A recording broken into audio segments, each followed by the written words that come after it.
Welcome to Up Late with Friends. I'm your boy, Danny Jones. We are back. We got Phil Bentham back from a long extended vacation. trip. It was not a vacation. Oh, it's not vacation. No, kid was I had working his 6 inches ass of off. grease covered in my whole body for a month. We got Frank Wolf back for another one. And my man, Jack Maloney from Team Dinner. Woo! Happy to be here. Oh, dude, so pumped to have you, man. Honestly, been seeing your work for the last year, 6 months to a year. So professionally done. Looks so awesome. And it's all over the place. It's all over the place. Everyone on it. Yeah. It seems like everyone's trying to jump in on what you're doing. I love it. Thank you.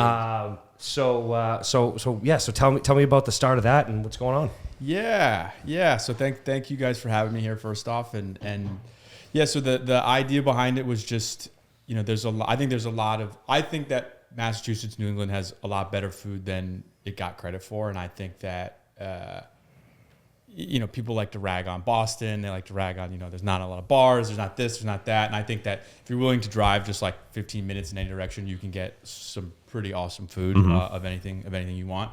So that was kind of the idea behind it. My wife is from Chicago. We met in LA and we moved back.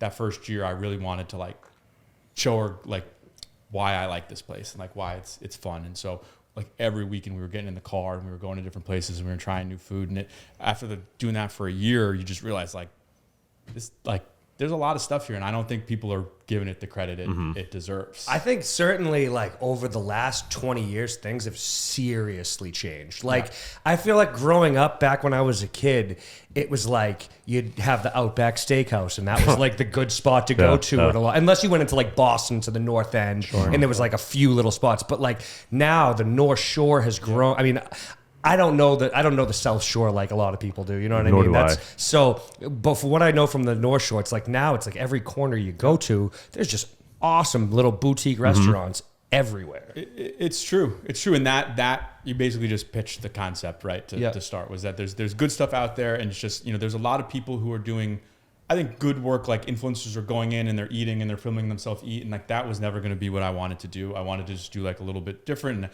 have a conversation and get interesting people in and just sit down and like just talk shop basically. And so that was how it started. I had a couple of guests come in and the clips did really well. It's like what you're just talking about, the North Shore, like people here are so territorial, right? It's like you talk about one region and it triggers everyone else. It and really like, does. So just like without meaning to, you just like things go viral just because someone's like, You're I like love this offending place. somebody just based on be like North Shore's pizza is better than the South Shore. Yeah, pizza. screw South Shore, right? Can we get that off, just on the table right now? Get that out of the way. Screw the South Shore. Screw the South Shore. It's just might as well just come out. Get and it say out there now. Screw the South Yeah, Shore. we'd beat you in a fight. Yeah, we're going to 100%. Not even close. That's where it all started in our youth. Yeah, of course. Yeah, not even close. Yeah, absolutely. Yeah. We're clearly the tougher of the two neighborhoods for sure. There's no question about it. We're definitely more Boston attitude for sure. 100%. So that's facts.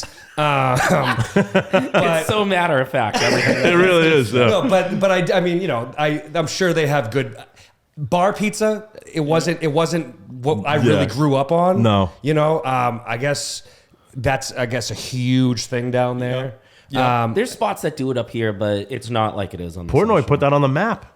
Portnoy put bar pizza on the map. Well, is that really what he likes? He likes, doesn't He he? loves the Neapolitan. But No, I thought it's there's a place called Monty's in, I think, Swampscott or Lynn. It's something Lynn, on I the border, believe, right next to Swampscott. Yeah, so he loves that place. Yeah. And they do a bar pizza that he likes. But yeah, it's like a very thin. There's some version that's super thin and crispy, and then there's also like thicker ones that are not. Those taste not quite as good in my opinion. But yeah, there are some places on North Shore that do well. I just talked to a guy last week, Brian Daly, who just he posted.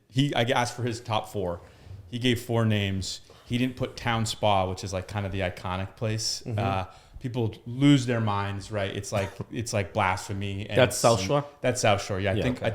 I think it's in Stoughton. I want to say Town Spa's in Stoughton. But yeah, he didn't put it on. But yeah, 4 places, and he put one of his 4 favorite places. He put in Alston. People got really fucking pissed because that's not even on the South Shore. Yeah, right. It's like it's like the food is not in the location that they want it, Yeah. and that makes them mad. So it's. Well, I mean, then would Detroit be so pissed that we're doing it here now? Like, I mean, like, what do we do exactly? Like, clearly, there's going to have to be places. Like, I would love if they could send a North Shore You're roast saying beef to that we Florida. have Detroit style. No, I'm saying we have it here. So, like, would that piss people off? Are people in Detroit like, fuck those guys? Yeah. They have Detroit pizza. I'm sure people And they from don't even Detroit call it come that. here and try it, and they're probably like, this It's- isn't fucking Detroit. I think they just pizza. call it like pan pizza there, right? It's Yeah. not even called Detroit I think style that's right. pizza. Is it Chicago? Well, I would No, call it Chicago's Detroit deep dish. style in Correct. Detroit. Yeah. The concept Detroit is this. I don't know how true it is, but it was supposed to be an oil pan. Yeah. It's the same pan that you Yeah. would collect oil. So in. is it just like it's a thicker pie, right? It's thick, but it's also airy. Is it and square? light Yeah, in the it's at the square. same time. Squares, right? Yeah. It's deep. Yes. It's not thick like Chicago. Okay, because that's the thing. Thick It's like, in Yeah, I it's don't not want to say dense, sorry, density not dense. either. It's not Yeah, like a it's very Sicilian airy. pizza Exactly. is like so heavy. Like you have one slice of a Sicilian pizza. Volo. I love Sicilian pizza. It's a lot. Scott, I believe. Volo right? Swampscott. Volo It's a is lot. one that So people, good. yeah, Just everyone loves fire. that It's one. the best. I don't know anyone that makes anything even close to it. Really? Yeah, Yeah. I've never been. yeah. It's worth driving. I go out to just Swamp for Spot that. occasionally. I definitely will have to try it for It's sure. worth just driving to Volo. Like that's all you're doing. Okay. It's just a pizza shop. It's not like there's not a lot going on there beyond pizza. So real quick to reverse from one of your beginning statements, Yeah. your wife's from Chicago. Yeah. Was she like laughing that you were trying to be like Boston has good food? Because Chicago It has has the best. Michelin star restaurants. So Chicago, I think Chicago is like, with no shade to Boston or any other. I think Chicago is like the best big city we have. I think it's better. I love Chicago. I think it's so fun. I think there's so much going on. I think the food is so good. I like New York. I lived in LA. I like these cities, but like Chicago to me is I didn't it. think Chicago was that. I mean, not that big. Like the proper part of the city. It's, I guess, population wise. Right? Okay. There's like a ton of people that live It's a, there, it's right? like Yeah, a, the wi- it's a metro as well wide, is but very like big. I don't know. I guess I didn't see enough of it. But like I was down there for like a couple days, and it just didn't seem like a massive. I thought it was gonna feel like I was in New York. Skyline wise, It's not Skyline. pretty was big, but I it's don't not think the Skyline was that big. way bigger than There's Boston. not much in the way United bigger. States like New York City, though. No, Yeah, that's- New York to its me is the own- best city its own in the entity. world. It's Yeah. I had a great time in Chicago for sure.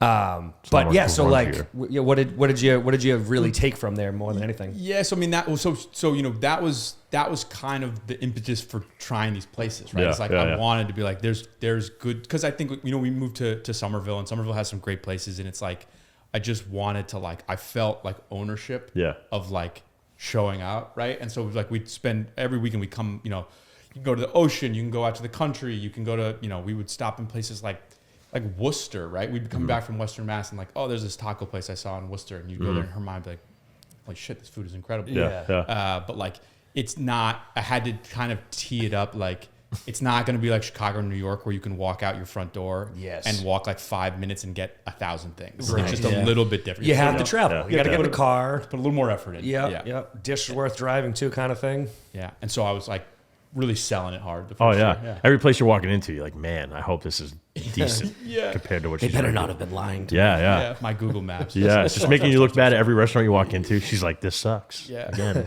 Yeah. And luckily she's a good sport. So Yeah. I think she saw that I was trying. And so if she didn't like a place, she wasn't like going to kill it in the car home, you know? That was nice. She actually hates it here. Yeah, she did tell me She wants to move. She did tell me, like, because she didn't have a lot of friends, and that she's now got a good group of friends. But it is hard, right? We were. Are you from here originally? I grew up in Cambridge. Okay. Yeah, so I was from here, but we moved back kind of during COVID, and so it was still kind of like we moved in before there was a vaccine, so like that part of COVID. So it was a weird time Yeah, too, right? absolutely, Like shit yeah. was closed. You had to eat outside everywhere. So it was that, and she did tell me recently, like, that first year was really hard, and I was like, really? I thought we were having a great time. Like, Yeah. She's like, what? yeah, she's like, I didn't have any friends. I was like, oh yeah, that's fair. That's fair. Yeah. That's hard. Yeah, that's tough. So you're always doing the interviewing, which you do a fabulous job, very professionally done every single time I see you do it. Thank you. But we don't really get to hear much about you, Yeah. right? And that's Yeah. something that I do want to find out a little bit more about Jack. So like, yeah, you said you grew up in Cambridge. Where did your affinity for food really start? Where did you? What was the start of your whole career? I guess because I mean, you don't just hop into a podcast yesterday. You know, like what happened? To get here. Yeah, so I grew up here, and then when I was 18, I went to college in upstate New York, And then I got a job actually working for Major League Baseball. And I thought all I wanted to do was work in sports. That I was like, this is the greatest job ever. I got halfway through my senior year of college and I was like, this is amazing. Who are you working for?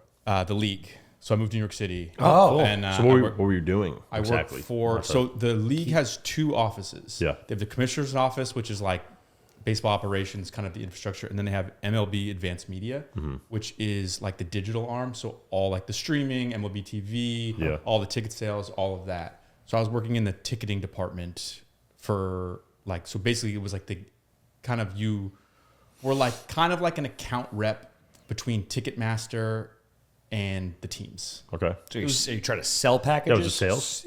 It was more like, no, so the teams had salespeople. This was more just like making sure the website ran, making sure everything was operating properly. Okay. It was not, to jump ahead 2 years, it was not a fun job. It was just like a lot of like back end. I got to show up the first day. I was like, this is going to be awesome. I'm going to, Yeah, you know, can put on the gear and feel like I'm a part of the team. and the people were awesome. It was really cool, but it was just, it was very much like just like a kind of Just totally behind the scenes. behind the scenes, just making sure that the teams were happy with the ticketing partners. And yeah, that was kind of it. Oof. Yeah, it wasn't great. So, but it was cool. The people were awesome. It was a wonderful place. And so I thought I was like, that's what I want to do. And then after a couple of years, I was like, that's not what I want to do. And so the other thing I was interested in was entertainment. So I packed up the car and I drove to LA and I worked in the entertainment industry for a long time. And LA is similar to what we were just talking about in that like LA is massive.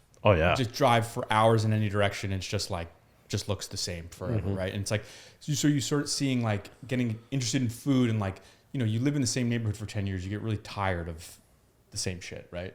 And so it was like on the weekends, it was like, let's get out and like drive as far as we can and find like the weirdest, best food. And that kind of started like, it became like routine almost. Right. And this was also like when I started dating my wife and it was like, you know, if we didn't have anything to do, it's fun to like pick a place in an area you don't know and drive there and like make an afternoon out of it. Yeah. And that's really how it started. And it's like, I've never worked in a kitchen. I like food a lot. I love food. I like food for like what it does, like how it gets people to hang out and you're together. And like, if you ask me like the restaurant I would go to the last night on earth, like I wouldn't go to like a Michelin star restaurant. Right? I'd go to a place that like meant something to me. Yeah. Right? And the place your friends like or your family like or whatever. Yeah, So, absolutely. So that is like kind of the whole purpose of the show, right? Is like, this isn't going to be like Chef's Table. This isn't going to be anything that's like really highbrow, like foodie. It's not what I like. It's not what I want. And it's just like about like why it's supposed to be like almost like Massachusetts first. Like you're from here. You know, I had Jim Murray from the Sports Hub on from Felger and Maz, and he gave this great answer, which is like he loves food. He is a foodie. He knows food. And I asked him last night on Earth, and he was like, "Well, I grew up on the North Shore, and so I want Kowloon and I want Kelly's because he's like that's Kelly's for his roast beef. I hate Kelly's. So a lobster roll. Okay, all So right. he wanted Okay, it's a big lobster He roll. wanted 2 lobster rolls, Okay. and because he goes, it's not obviously if I was trying to impress people, I wouldn't take them there. But these places mean something to me because they meant something to me as a kid. Yeah, of course. I mean, And as a kid, roast beef wise, Kelly's 25 years ago was the spot. unreal. 25 years ago. So I'll give him 100%. that. I'll give him that. Yeah. That's true. Exactly. And so, like, again, like I've had people on that are like so smart about food, and it feels almost like disingenuous me talking to them. Like, I'm like, yeah, sure. Yeah. You're there to interview and find out and learn. You know, like the experts are supposed to come to you. Exactly. Like I had this chef, her name's Chef Erin Miller. She is the chef and the owner of Urban Hearth in Cambridge. Yep. And she got nominated for a James Beard Award, right? Which is like, that's kind of the top of what you can do. And like, I was talking to her and I was like, the whole time, I'm like, dude, you don't know fucking anything about you. Do not. It's like, But there's no way she doesn't love and respect the fact that your concept of like your value of food. The interest, the love. It doesn't need to be Michelin star. Plus, James I mean, you're Beard. there to promote great restaurants, and like that's literally how people make money and survive in this business. But even at her skill level, I'm sure she loves talking about what food means beyond just the skill levels of being a crazy good executive chef. It's I think it's right because it's like there's things like we could like she loves like shortening the supply chain. So like there's stuff she gets that she just that she will serve that night that she'll pick from her garden, right? Mm-hmm. And she likes knowing like, and it's not like it's coming frozen in a truck from somewhere. Like she loves Mm-hmm. like shortening that. And I was like, that's interesting when you talk about that, right? You can always find something to be to bond with someone over. But yeah, it is a weird thing as someone who like is like would never consider themselves a foodie or anything. No, I mean, it's true. Because, I mean, realistically, for me, like, I mean, I love going to different restaurants. And it's not, for me, a lot of times it's not even about how amazing the food is. A lot of the times it's like the ambiance that you're in, you know, the service, the people are nice, the bartender. Like me and my wife, we go out, we'll go to fancy restaurants, and she would much rather sit at the bar because we just get faster drinks. We usually have greater conversations. We meet awesome people at That's at a the move bar. me and Ash do. We always just go to the bar. No Yeah, matter how yeah. nice the place is. Yeah. Our anniversary dinner, we sat at the bar. Right, we go into Ocean Prime, sit Yeah, at the bar. You know what I mean? 100%. It's because it's just you end up getting better service for us at least, and you meet great, I agree. cool, awesome people. I agree. And you know, if you go to a restaurant and the food's spectacular, but like the people aren't that cool, they're not that nice. For me, it just takes away from it, and I might not necessarily go back and spend that $300-400 at a super fancy restaurant if I don't feel like welcomed. But then you go to some of these, you know, mom and pop places. They're quaint, they're cute, they have people that are actually really care about the food. They have great service, and it's like I'm going back there every single time I can. Yeah. Agreed. There's an expression that you will go if someone comes into your restaurant for the first time and they get B food but A service and vibe, they will come back. If you give them A food and B service and vibe, they might not come back. Yeah, like, and if I do, I it's think like that's a John Taffer Is it? line. Yeah. it better be damn good. Yeah. You know what I mean? Like if it's Yeah. so good that I'm like, wow, that bartender was such a bitch, but like I don't even care. Like I'm going back. Like you know what I mean? Like it would have to be that, you know. So rivalries, right? You were talking about it. Clearly, we have a thing against South Shore. We're clearly tougher than them, but like you, Do you guys hear him? yeah. We're tougher. Okay, we can keep moving. You clearly have been making your way around Massachusetts for the last year, really on a mission to find great restaurants. Where have you noticed it has like the per capita best amount of restaurants in Massachusetts? In which neighborhood Ooh, that is a tough question. So that you've seen? You would have to put your home down in there, wouldn't you? So I That's because we'll go against them. But like, if No, I think Cambridge is for real. I think it's Cambridge has for a lot sure of up there. stuff. I will always so Cambridge and Somerville I kind of loop together. Yeah. They are. I think that they do. It's really well done. Oh, there. yeah. I love the food there. Yeah. I think Boston is my 2 cents on Boston is it is so expensive to open a restaurant in downtown Boston. Yep. That you have to do certain things that are silly, in my opinion. Like you just because you spend service 20 wise or like the menus, I think are just you have to do things that you know people are gonna. You can't. It's harder to take risks. go outside the box. Yeah. You have to hit the you got to have your chicken parm or whatever, Yeah. just because that's Yeah. what people are going to want to buy. Like Yeah. I feel like And Boston's getting very saturated with steakhouses. It's It's like- because It's all you're going to now. It's the same well, because thing. you can charge $70 for a It's a piece seafood of tower, fish. or there's a Because plate, of- there's a because side of how mash. It's like expensive it is. though. the same thing. They need to It's- pay their bills. boring. So- it's and so real estate is like it's hard. It is really really hard in Boston. So but I do think the further you get outside, the better it is. So if you go to like I think Dorchester and Roxbury and Allston, Brighton, there's really really good food there. But yeah, so if I had to give anyone, I would give Cambridge always a nod. I think. So if we talk North Shore versus South Shore, which is people scream at me in my comments, I do think the North Shore has better food. I think that there are a couple pockets of really good food on the South Shore. Like Quincy has really, really good Asian food. I think Quincy's awesome. I think Brockton has some fantastic food.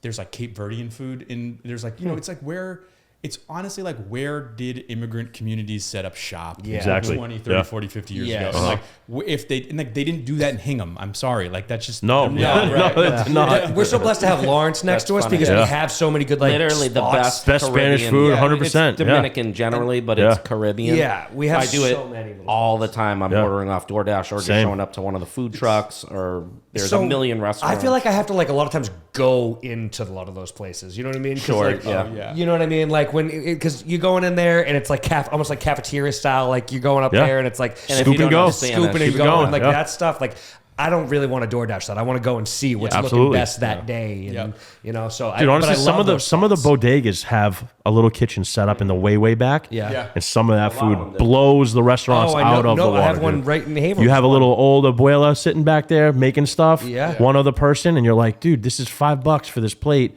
and I can You look feed for the 4 pictures in people. the window. There's like 3 or 4 of them in Haverhill alone that have that style. Right on Like, High it's- Street. It's a convenience store. I go to a but- place on White Street all the time.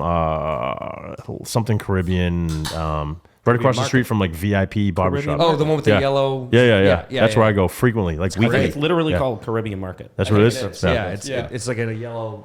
Yeah. thing. Yeah. It's Yep. very good. Love it. It's very good. Love it, love it. But literally, the whole staff is like 7 women, Yeah. and none of them speak And they English. work and they're constantly. just, you can just tell they're just home cooking. Like Yep. it's incredible. Yeah. Yeah, and it's like I think so as I agree with you guys entirely. I think as so like the North Shore, right, has like we're talking about Lawrence, right? Haverhill, Lynn, right? Lynn has like I think really good food. And again, it's just these are places where it was cheap to move 10, 20, 30 years ago and so people set up shop and like now those places are getting more expensive, but it's like it's for the same reason downtown Boston is starting to suck is the same reason where it's a little bit cheaper to live is better food because it's not only is it where Only a little bit cheaper to live. yeah, exactly. Yeah, right. Well, Yeah, in North North Shore, side cheap, of Boston, yeah. spending $3 Sucks grand for a everywhere. shoebox. Yeah, but it's it's so and also places can take a little bit of a risk too, right? Like you can try something that maybe is not new, and if it doesn't work out, you're not going to lose your shirt on a month's rent, right? And you can try something different. So Yeah. I so again, I will if it's north versus south, I will give tip my cap to the north, of course. Well, I appreciate that. I mean, not that I have any frame of reference to know, because I'd probably go to the South Shore I pass through to go to Mohegan, like or do- Foxwoods. we have That's all we do. You know, we just pass Coming up, through. so you have to be on our Yeah. side. When we, yeah. It's like a hooligan fight. We Yeah. I run can't on wait to each see other. these comments after this episode. It's like West Side Story. Yeah, exactly. yeah. Someone's gonna be mad at us, but Whatever. we don't care. That's fine. Gangs of Boston. It's just North Shore. So you're lucky to. Are you still live in Cambridge? Where do you live now? I live in Medford. Okay, In all Medford, right. So then, if you're leaving your home area, where's the small town restaurant that like you're gonna go on a regular basis that like that you would really like? If you're bringing your own, it doesn't even have to be like a fancy place, but like you and the wife like to go. Yeah, good question. So we had not spent a lot of time in Malden until we moved to Medford, and now we go there quite a bit. It's like it's like when you're in Cambridge or Somerville, you just sort of stay in Cambridge. No one likes to cross rivers. At least I don't like to cross rivers. But now I'm on the other side of the Mystic, so I'm in Medford. So we go to Malden a lot. Yeah. And so Malden has, I think, like really, really great food, like great Asian food. There's a lot of really good options in there, but there's a couple Thai places. There's a place called Crying Tiger. It's like there's like a tiger. There's like 3. It's a Crying Tiger, Fat Tiger, and Tiger's Den. Are If you they like Thai food- associated or they? They're all same Okay. group. Yeah. But they're all like Well, within. I mean, No, I mean it could have. tigers are big and and they're all within like walking distance of each other. It's really, I think Malden, like if we have like a night and we're just like, shit, let's go get out something casual, we will go to Malden. We will go to one of those places. We will go to there's a couple different different Asian. There's a place called All Seasons Table, which is really good. So yeah, and if it's just a casual night without a plan, we just have been gravitating to Malden. Yeah. And like so those are the specific restaurants for the Thai. Those Thai, there's Yeah. a place, All Season Table is really good. Yeah. There is, there's, if you want just like a pub that I think is pretty good, there's a place called Pearl Street Station. There's a place called Mystic Station. Yep. Exchange Street Bistro. Those are like all Those are your like our go-tos. murderers row of Malden. Yeah. I love that. Yeah. Love that. Food rivalries, right? Yep. Like, up in the Salisbury area. Yep. You got like Christie's Pizza in Tripoli, right? For that's like the beach wars. Like I am a Tripoli guy. That's just my Ditto. That's just my Same. thing. I like the Yeah. sweet sauce, right? Have you ever had beach pizza? You haven't had it Ever? I'm familiar with it. No, I have not had. Oh, it. you got to incorporate that. Yeah, That's so a- it's so the thing 'cause is they've that done it's, the roast beef it's stuff. not supposed to be the best pizza you've ever had in your life. No, It's definitely not. It's never been the point of it. It's literally just supposed to be like you're coming off the beach and it is that perfect. It hits the spot kind Extra of thing. cheese. Extra cheese. You always have to add Extra slice of So, provolone. So yeah, they had a thing of provolone on there. Yeah. That's the point. But like, there's other ones throughout Massachusetts. I mean, roast beef is roast beef our is other big massive. thing. Like, where is your go to? Are you into the roast beef? Yeah. So I like. Okay, listen, I have featured for one reason or another a lot of roast beef content on the Yeah. channel. Yeah. Not entirely the plan, but It's just Massachusetts, right? it's just- I mean, it's what are you big gonna do? And I will give. Actually, so Andy Ferg, North Shore Beefs. Yeah. I was literally driving here tonight. I'll text him later, but I was driving here tonight listening to Joe Murray on the Sports Hub. Yeah. And Andy Ferg called in and corrected him about a mistake. funny. About a mistake. How did you not text him? A mistake. I'll text him on the. I was just driving. I forgot when I got here. But Andy. So apparently before I turned it on, Joe Murray said something incorrect About beef? about beef. Excuse me, sir. And then I'm gonna call, and they go, all right, next on the line is Andy in the car. Oh, they didn't know it was. No, and he goes, Joe, and he goes, oh my God, it's the King of Beefs. yeah. And then He knew right corrected at Joe him. was like, oh, I was shit. thinking he called like. No. There's It was probably a not- direct way no, in, you he know. was like just like Call a the regular, show to- Yeah. no, a sports radio call. That's like, funny. Yeah, So funny to correct him on beef. but He would. That's exactly what he would do. He is the guy on beef, though. He is So, the King of Beef. Mine right now is Londy's. Londy's. What's that? I still North haven't Andover? tried Yeah, Modern North End of Butcher. the line. Well, Modern what- Butcher was in Newburyport, and I didn't try it then. Modern Butcher is I know, and it's served one day a week. It's- though. But that's Crazy. the thing about Modern Butcher. How good where it it's is. like Londy's is I fun. almost don't even. They are the best roast beef. I love their beef. But like, it's hard to almost consider them like a roast beef place because it's like if you can't go. Well, they're not. They're not. I know, It's but not. I'm saying this. If you can't go 7 days a week, like I almost put them in like a different category. Yeah. You can't get it It's for lunch incredible. on a Monday. But Yeah, like it's, you know, waiting in line on a Saturday to get a roast beef to me in the morning Yeah, 2 Nuts. hours. is 2 hours. is absurd to me. 2 hours? 2 hours. Hell like, no. Absolutely not. It's a stupid line to get a beef. Like I really, really, really like being able to pick it up at 7 o'clock on a Yeah. Tuesday when I don't want to cook and I really want a beef. You know what I mean? Yeah. So I do love their food. I have waited in line for it when it was in Newburyport. I haven't been to the Danvers location yet. It's incredible, but.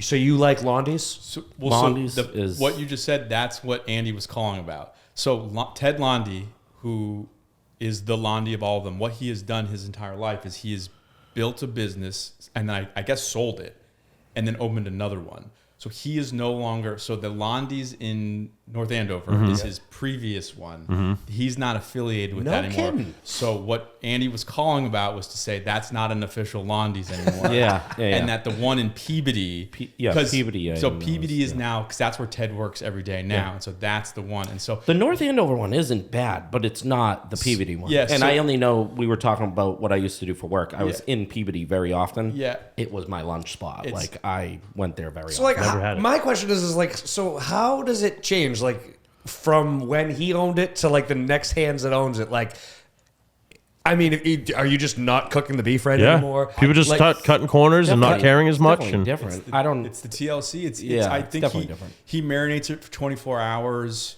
There's like this cooling process. He puts this effort in that I think a lot of people don't. and they're not sticking to the program of when some people might not have the love and energy to do that shit. They'd kidding. be like, oh, fuck the 24 hours. I'm going to do it for I always 13, liked 14. 110 roast beef. I always thought they did a really good job. I feel like it's gone down. I agree. That was when I they first feel opened. rude bad mouthing North Shore food. When they first opened is usually when I went. Bella's in Bella's is my Andover. favorite. Bella's is does a great. fantastic. Dude, I went to job. 110. Bella's is my number less one. than Yeah. 6 months ago, and I was Okay, well, it's been a not while since very I've been happy there. I with will it. say. Would you say Londy's is better than Bella's? yes. See, that's crazy because I Peabody mean, Londy's, yes. I've always If you look at the Londy's rankings, is the goat to me. I think if you're looking at the Maybe I've never rankings- tried Modern Butcher's number 1. Bella's is number 2. You know what's so funny? For years and years and years and years and years, I was a Harrison's guy. So was I. Harrison's was that. It that was a go-to spot in North Andover. But back to what he said about Jim Murray. But yeah, it's like Jim changed Murray would go hands. to Kelly's, even That was- though it might Well, no, it suck just now. changed hands. That was location for us though. We're from yeah. we're from North Shore, right? Yeah. So like We're not the North Andover. Shore, really. Peabody. At all, I was a Bill actually. and Bob's guy because I'm originally from Peabody. So Bill and Bob's, I was always there. No, never been. Yeah. But yeah, I mean, yeah, it's definitely a war that I'm willing to try all of them. I think when it comes Oh, to yeah. that, like if it's Christie's or if the line is so outrageous to Tripoli's, I will go to Christie's, but I'm pretty much sticking to my side Yeah, on that one. yeah. When it comes to roast beef, I feel like I'm willing to branch out and go to different spots and try Oh, yeah, different ones. for sure. Steak tips. Steak tips are big, and then the other Where's thing is your seafood where's that your you steak were talking tips? about. I only have one answer. It's my spot. What's that place in Chelsea that everyone raves about? Floramos. No. Newbridge. Newbridge Cafe. Newbridge is really, really good. I will say they are good. Why can't But it's I think of the Champions. name It's of Champions this Pub. Oh, Champions. That's what I Champions was Pub thinking. is like Is that in what I'm Saugus or thinking Peabody no, or it's something? Peabody. Yeah. That is Peabody. That has been. I mean, that was. I grew up on You know who on has really Champion good? steak tips. Essex Street Grill in Haverhill has phenomenal You know what? steak tips. They do. I Phenomenal. actually got And they're one $24 on a Greek salad there one time, and it was one of the best meals I I've think had. they do in in the years, rack for of sure. lamb. For sure. Rack of lamb's phenomenal. Where's your spot? So I don't get up to around me. I like Newbridge would be if I was going to go to a place by me. Newbridge is great. I agree with everyone. I think Champions is the spot. It's just a little far. I agree. It's awesome. I like when they're really sweet. Yes. Like it's like sugary. You know, a lot of they use brown sugar or they use a lot of Coca-Cola. Yeah, a lot of them Yeah. use Coke, like a 3-day Coke marinade, which is awesome. So I do think that Champions is the best. I also like I live really close to Dom's in Malden. Okay, yeah, I which haven't is been in not. there. It's just different, right? It's not a restaurant. It's like, It's yeah, they have a like great counter. sausages and stuff there, right? Really, Is that- really good food. Like if they have a steak tip sub, which is awesome. They also just like you can get a plate, which is nice. Like if I'm not doing anything, Patriots game or something, my wife and I'll just go get like we'll get like something in a plate of tips. Yeah. I think those tips are really good, and they don't get a lot of credit because they're not a sit down restaurant. Yeah. Yep. But I think Dom's is awesome. That's it. Closest to my house, I would go Dom's. All right. Yeah. like But they're all. And they're in Malden, you said? They're in If I'm Malden, not mistaken, I just did the fair in Deerfield, and there was a guy that owned whatever, the French fries, Italian sausage, whatever. I'm pretty sure he said that's where he gets all the sausages from. I believe There's it, yeah. definitely places that serve Because he was like, sausages, I'm not definitely upselling Dom's on myself. He's like, but these are like Dom It's like almost sausages. that's like a name Dude, and I had the brand Italian sausage. sausage. I was like, you know what? There's fucking Yeah. difference. Like this fucking sausage is bomb. Yes. Like, and it wasn't canned. Yeah. Peppers and onions. He was like doing it himself and shit. I'm like, those little things go a huge way, man. Yeah. Yeah, there's in that same neighborhood, there's Dom's and then there's Bianco sausage. If you ever have Bianco, which is like, I think they do like the Red Sox sausages. They're like, there's two very good meat manufacturers very close to each other, which is. I wonder if super the cool. sausage guy gets his sausages from one of those places. So I had him as a guest. Did you? I wanted to talk to that. He'll guy. never remember this. I brought it up to him because I did a couple Phantom Gourmet shows with him. Yeah. But back in the day, in my young 20s, where I would just party my ass off all the time, we would go run to him in his little stand. Yeah. He would literally look up on the Green Monster. He'd be like to the security guy. He'd point to me and my buddies. He'd be like, and the security guys would be like, that's we'd go up and be like, whatever seats are open, you guys have them. I'm like, the sausage guy got us this? I'm like, That's cool. I didn't realize he literally fucking owns Fenway Park. Like, you know what I mean? He's just like the celebrity He is guy. a- I mean, he's- Yeah. That's Fenway, man. Dude, he's the best. He's awesome. He has some, as you can imagine, some pretty funny stories Oh, from dude. like the '90s, like elbowing his way in. And Oh, trying to yeah, get, yeah. He's the man. He's Dave's great. He makes his own. He has his own recipe. Okay. So he has his own manufacturer that makes them for him. So I he's don't in know the what- stores now. He's selling them in he's got the stores. Stop and- and Shop. Yeah, Yeah. yeah. He's Dave makes very, very good sausages. I don't know where he used to get them from, but yeah, he has a. I can imagine it's one of those places to get him started. Yeah, You know, he probably work has something out. he has his own proprietary recipe, and Yeah. he makes all his own Yeah. stuff now. He's Yeah, those memories will be burned in my brain for life. Just a little whistle. Oh my God, we're in the Green Monster. These seats are like 5. This is when it first opened too. Yeah. I'm like, can't even get in here. he's awesome. Now, there's one restaurant that we particularly hold pretty close to our hearts, and that's the Hidden Pig. Oh God. For me, Fast food Phil, For me, McDonald's. I genuinely think that their burgers and their wings are elite. Yes. Elite. Not just being biased. The No, wings, especially. if you haven't had them, like you got to get down to the restaurant with us sometime, and it is a fantastic. We got to start getting back to going there pregame before the show. And Yeah, well, now that everything's set, now we're just finally got a home. yeah, You know? finally have the home base. It's a lot easier to do that, so we should do that. But yeah, that is definitely a spot that has absolutely outrageous wings. Can you tell him a little bit about your spot and a little bit about your Yeah, all right. Real to kind of really, not drown you in boredom. No, I want. I kind of just been in the restaurant industry my whole life, by accident, I guess. Like my family owned a restaurant in Lowell throughout my childhood for like 10 years. I never thought or wanted to be in the restaurant world. I wanted, at one point in time, I was like, it'd be cool to have my own bar. Yeah. I never wanted a restaurant. like all your friends can come hang out? And Yeah, hang just out. kind of like, it would be we were easy. all in the restaurant industry for the We majority were, of our lives. yeah. But it would just be easy. But I and never you'd come and hang out thought and to watch like, sports. I just wanted to be like, I wanted to click my lights on and just Yeah. serve beers and just whatever, And yeah, it's way easier than. yeah. The restaurant now, my God, I So yeah, don't really like them that much, but I was just honestly, I was bartending in the Seaport for like 10 plus years, and some dear friends of mine would always come down and visit, and the older guys than me, and they'd always be like, "Hey man, you need your own spot," because I kind of made a name for myself down there of knowing everybody in the neighborhood of the Seaport, and I had such a following to come into the bar. My buddy was just like, dude, you need your own spot. You need to like do this for yourself and make your own. I was like 24, 25. I didn't give a shit. I'm like, dude, whatever. I don't care. And then I happened to be down in Houston, Texas for the Super Bowl in 2000. I don't know, when the Pats played Atlanta. 17. 16, 17. Yeah, right. And a buddy of mine, Lloyd, called and was like, hey, I just bought a building in downtown Haverhill. And it's got an open restaurant. Do you want it? I was like, I think I put him on mute. And I was like, what the fuck? I'm like, you fucking serious? did I just get So, like, a Not know lifetime I'm on a at the phone call? Super Bowl. What a fucking ass. Does not know I'm blacking out right now?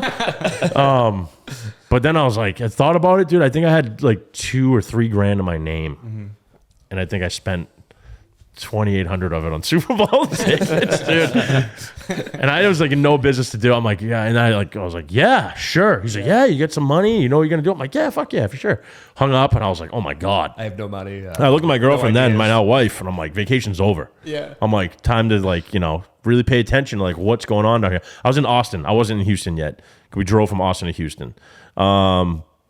But we spent 3 or 4 days on Rainy Street, 6th Street, and all that. And there was a place we kept going to called the Blind Pig. And I couldn't stop going back there. That was like my end spot. And no matter where I went that night, I was ending the night at the Blind Pig. The place was enormous. It was nuts. It was mayhem. But like the logo, it almost had like a Peddler's Daughter feel, like dungy Irish pub feel, like Basement style. yeah, Irish pub, and one like spot of it, underground. and then like the way back was like a dance club, and then the upstairs was like a wide open, humongous deck that was probably like 200 by 200 feet, and there was a ginormous tree that went through it, like a real tree. And it was Oh, I like love that. fucking string lights hanging from it. So it was unbelievable, and I'm like, this is so cool to if I could do something like this. But that's kind of where I got my idea of the name, the pig, because I was like, all right, you have a cool logo, an animal. Obviously, pigs, bacon, pork is very popular. Now I'm thinking of like making it easier as far as menu items go or whatever. So that's kind of where I went to. The hidden part was like, my wife kind of came up with the hidden part. She was like, we're like a hidden gem north of Boston, so you should do that. So that's what we did. And then we started incorporating little bits of like bacon fat into recipes and stuff, like hidden. Yeah. So that's really kind of where we stand on that. And did you have a cooking background? Like, how did you No. come up with the menu? Not at all. Yeah. I worked for Salvatore's restaurants for a long time. You shouldn't say not at all. You work in restaurants long enough. You see how You see menus. Because I was never. Yeah, but I was never back you there weren't- you weren't the stringing cook. together recipes or whatever, But honestly. I started at 15, and I think I got out of the industry. Technically, You're still in it. Still in it. Yeah. But like, I left restaurants specifically when I was 32 or something. Yeah. Yeah, what are you, I 37? know how to Around cook. it. I learned in restaurants. Yeah, I mean, I would say that's the case. Like most people, that are in the industry are probably better cooks than people that never served Oh, yeah. as a bartender Yeah. or, you know, spend any time in the, you know. Yeah, well, most people that open restaurants, they're a chef first, and then they open their own thing, and they're Right. coming up with their own stuff. Yeah. I had a dear friend of mine or management, but you were who's a chef, and he kind of helped me string together a menu and asked me, "Where's your head? What do you want to do?" And I gave him a bunch of ideas, and he would kind of take that and run with it. And then you were on the management side of things, Yeah. right? So like Yeah. you had a good idea how they how to run the books, what needs to be done. Yeah. So I mean, then you just needed to have a chef be on premise. Yeah, he helped me for sure. But then, honestly, where like a ton of the recipes came from, and the menu items that I currently have came from, you know, no disrespect to whoever might be watching this, but like people I've had to fire. Yeah. Like I'm like, okay, now I'm a cook. Yeah. Like I didn't sign up to be a Yeah. fucking line cook, but now Yeah. here I am Yeah. line cooking for 8-9 months. Yeah. And I'm back there when it's slow time or whatever. I'm just throwing shit together and tasting it, and I'm like, damn, that was fucking awesome. Yeah. And now I'm said it like, was gonna we're be gonna easy to be special a that business out, owner. and then all of a sudden, you know, I have it on the menu for the week, and it's like the only tickets are whizzing in is that. I'm like, Yeah. I got something here. Yeah. So, you know, and then next menu rollout, this is going on there. So I kind of did that a million times. But again, you have to, you can't have people hold you hostage in your own business. So, you know, once you're back there, you're like, oh, I got to figure it out now. Yeah, but that's also a good experience, right? Yeah, New York was a big thing for me too. I spent a lot of time in New York. I usually go twice a year. I have an uncle out there that owns a restaurant. He's been there for 35 years called Luke's Bar and Grill. Shout out Luigi. It's just in my family. It's just everyone's just, you know, it's just I see him and he's just he's still entrenched in it. The guy's like in his late 60s and like he just bought somewhere else, I think in Block Island or whatever. Like it's called like Block Island? It's called like the Shipyard. Really? I've Maybe never not Block been to Island. Maybe it's Island. between It looks beautiful. It's between New York and us, basically. What is it? Yeah, there's. Yeah.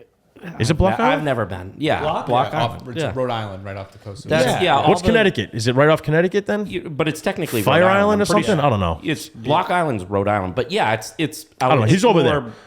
West. Yeah, so he's still doing that. You know, he's top notch food and cuisine, and he's entrenched in it too. And Yeah, that's the thing about that business. It's like you can't unless you sell the never meant to business- do it, but now I have a food truck, and I like my food truck 1 bazillion% better 'Cause you don't have than to having my deal with restaurant. anyone I don't have to besides the food fucking and deal giving with it to people. staffing or people not caring or people just like lackadaisical, whatever. Like it's exhausting, man. Like I'm almost 8 years in my first location, and it's just like it's hard, dude. It's fucking hard, man. Well, that's the biggest issue with every. That's restaurant. now. And every person I've talked to that I just did Topsfield can't Fair find and Deerfield staff. Fair, and everyone there kind of has their own.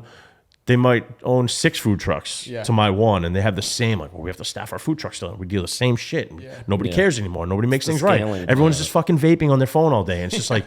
And All it's right, just like dude, relax. Frank's triggers. That's Frank. I just literally So I'm described blowing Frank. that friggin' stanky, fruity. It's hard, smoke man. in It's my just face. hard. And I then you don't get the care. people that like really care that get super discouraged because you have staff around them that don't care. Yeah. But then you keep the staff that don't care because there's really nobody knocking down the door to hire in the industry like it used to. Well, that and it. And if you do, they want fucking $30 an hour, and they're horrendous. It is crazy to me because years ago, like in the restaurant industry, Dude, you'd have to be beating off staff. Like, dude, I would like, turn don't have people enough away. I'm like, all day. sorry, you didn't All get the day job. long. Like I was a COVID hiring changed manager. everything. You didn't Dude, get the job. now I put a Sorry. job ad out, I get 200 hits, and 160 of them will be like, well, I worked at Meineke for a bit and Blockbuster, and They're like, I'm like, now you you're have a bartender. zero fucking restaurant experience at all. Like, Yeah. it's hard, man, for sure. It is. So it is. But I definitely have noticed a Blockbuster. difference in the level of service since COVID. Ugh. For sure. Like it's not the same. Like no, but it's hard, man. you know, I mean, what you're gonna get mad because the old folks decided to leave the industry? Like, it's also a hard industry to stay in forever. It is very hard. You know, like it's not if you could you know buy a house because you were a server, then great, people would probably Yeah, stay. But yeah. You got to be kind of a sicko to be in the industry as long My as grandmother stayed serving until and her that's 60s. fine. That's She fine was in her if you know 60s that's the still serving. secondary income in your house. And, Yeah, and you know, and your But she loved husband's a it. lawyer or something. yeah, You yeah. know, but like you know, it's not necessarily the easiest thing to do. You can't track the income really. No, They're not, no. The government doesn't care about you. Like No. so, it's hard. Like yeah, you can make fast money and pay off a couple bills maybe, but it's good and it's a great secondary income. Mm-hmm. But it's very hard. It's a very hard industry to be in. Yeah. What's your favorite thing about owning the restaurant? We talked about the shitty stuff. All the negative. Feeding your family. Absolutely nothing. Feeding your family. No, honestly, it's being able to, I literally just drove here and thought about this I live right here. And for some reason it just hit my brain. I don't know why I thought about this. Yeah. So it's crazy that you even just asked that. Like I was thinking about like I'm wearing my sweatshirt and I'm like, you're wearing your own brand. Yeah. That's like a representation of you, I guess, right? Yeah. And it's like something you created and it's really out in the public eye. And that's the difficult part. You're always in the fucking public eye. You're always waiting. Everyone's always waiting for you to fuck up or collapse. There's really not a lot of people rooting for you. There really isn't. Yeah, and it doesn't help that you're You know, and then when you get a success, and then when you're doing very well, Yeah. and even more so, the more you do, the more everyone's like, fuck this guy, fuck this place, or whatever. And it's just, it's so backwards. But so lucky. that's the funnest. The funnest part is like, you know, I did an event on my food truck at River Ruckus, which is a big, you know, downtown Haverhill day, whatever. And there's like 12 or 15,000 people that show up to it. And after I worked the truck, I was parked right behind my restaurant. I walked inside. I sat with my dad and my wife at a table. And the restaurant was super packed. And I was just sitting there having a drink. And I'm like, this is what I love. Like the staff's running around like crazy, making money, place is packed, all the TVs are on, music's blaring, everyone's happy. I was just sitting there like, this is why, like, That's the point. I you have a stick brand. to it, you know? You have a, like, I mean, you really do. Like, when you put your, you know, Phil Bentham's name up, like, it's just the hidden pig is like, that's who you are. You know what I mean? That's who we really think of you. Like, and it's a great brand too. You know what I mean? You really have created something great in Haverhill and in Nashua. So, what do you got here for food? Yeah. So don't judge it because it's to go, and I really don't like my food to go, to be honest with you. Well, no restaurant. It's more like We've had it sitting for a we're little not, bit. we're not Ocean Prime, and I'm not comparing us to that or anything like that. But like, you're not gonna go get takeout from them, right? I think this kind of food. Is No, like trust me, I can eat wings and gastro pub food. I guess it's not just regular whatever. yeah. But it's something that's definitely a lot better to sit and dine and get it super fresh. Make sure you're talking to the mic when you are talking though. Here are simple, just buffalo chicken egg rolls. Got some blue cheese mixed in there. Yep. Shredded chicken, buffalo sauce, homemade Yep.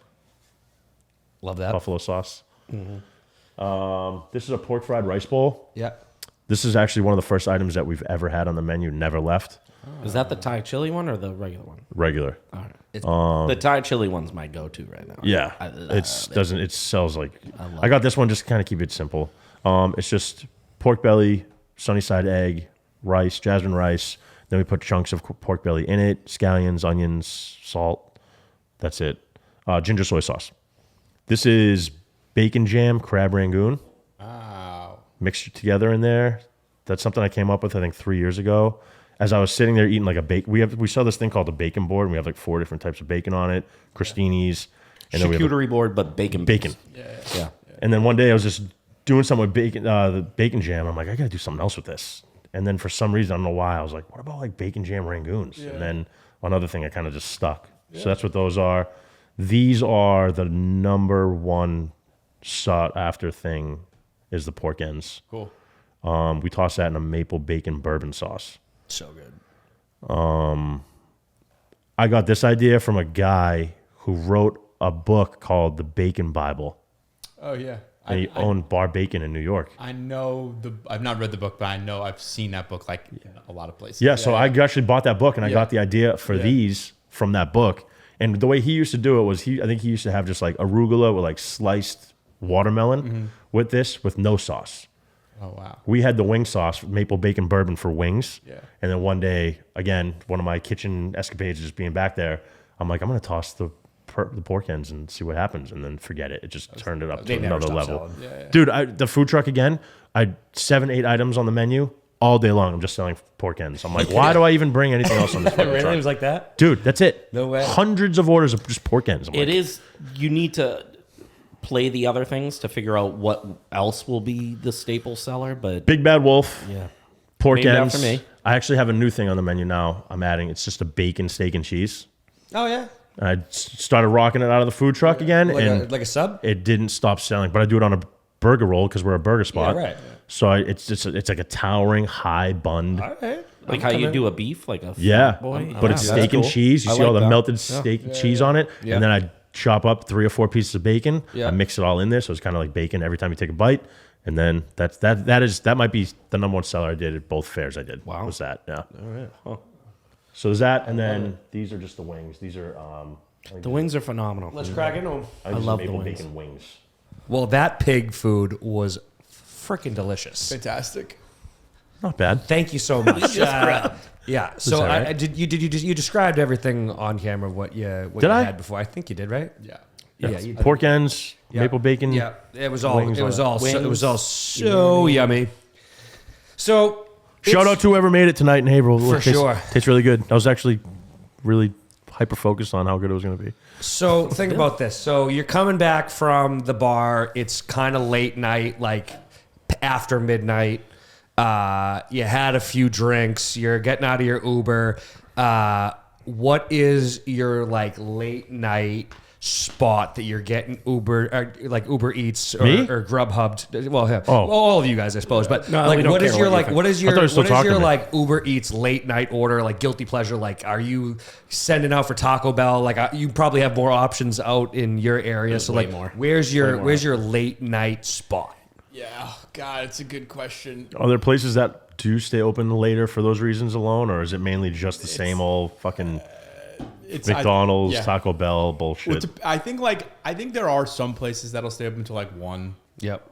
But if you get past 2, it's chain restaurants, right? Yeah. Yeah, for the That most part. just- So then, yeah. so if you're thinking fast food, like what is your guilty pleasure out of all of them that you're getting late night? Because I mean, I'm not probably eating Taco Bell at 6 in the afternoon, but at 2 in the morning, Well, sometimes we're it just lucky up sounds here. right. It's like a gourmet Because chef's of making it Lawrence, back we there. are lucky with the Dominican food that you can order till 2 4 a.m. Yeah. if Food not trucks are later. on there till 4 a.m. Well, I might have to And switch to that. DoorDash will go pick it up at the food truck Yeah. for you. Well, and I bring might it have to you. get some recommendations before we leave. Oh, here, fuck but, yeah. But I do it all the time. but yeah, where are you thinking? Yeah, I mean, if it's like guilty pleasure. Taco Bell would be the. That's the one. It's like you're just gonna hate yourself. I love Yes. Taco Bell. Yeah, I love it. yeah. It is the like late night. I would say if I could pick anything late night, it would be like a real good greasy Mexican dish, Yeah. like tacos or burrito or something. If I could have anything in the world, short of that, which unfortunately I don't stay up that late anymore. But Fair enough. But yeah, but if I am up that late, yeah, it is Taco Bell is kind of the one. But yeah, Yeah. again, if I could pick anything, it's 3 in the morning. I'm 3 sheets to the wind, and I'm gonna try and make it not so painful tomorrow. Yep. If I could have anything, I'd have like 3 birria tacos and like rice and beans, and just like try and soak up everything. That would be like the perfect. So That'd be the good. perfect thing. Yeah. so good. Are you a seafood guy? Yeah. Oh yeah. Yeah. Yeah. Where are you going for good? Like, I mean, obviously, there's so many places to go for fried seafood Yeah. in New England Yeah. for sure. But like, where are you going for like you want good oysters and you want Yeah. all the good fish? Like, where's your favorite spot to go to? Oh, it's a little bit of a cop out, but my folks go to Long John Wellfleet. Silver's. Yeah. Oh, la ti da. Yeah. So if it's not Long John or legal seafood. Yeah. So there's a couple places in Wellfleet that are like Max, PJ's. I love for like fried seafood. Yeah. If it's around where I live, Puritan Oyster Bar in Inman Square is awesome. Yep. I like that. If I go towards Boston, there's a place called Select Oyster Bar, which is like right off Boylston. Really, really good. It is high end. Like it's the first time I went there, I saw the bill. I was like, oh, my No. God. But $5 an oyster. Looking around, you're like, all right, well, I'm not going to look at this place fucking again. yeah. But it is really, really good. Yeah. I do like that. We've been a couple times. Yeah. Now that I understand like the game. Yeah.